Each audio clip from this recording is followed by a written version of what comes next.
சொந்தமில்லை பந்தமில்லை யாருமில்லை ஐயனே,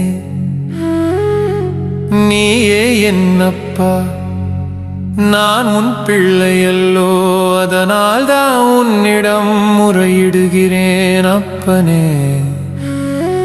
இந்த உலகத்தில் எனக்கு எதுவுமே இல்லை, என் நாடகத்தை முடித்து வை, என்னை உன்னோடு கூட்டிக் கொண்டு போய்விடு ஐயனே.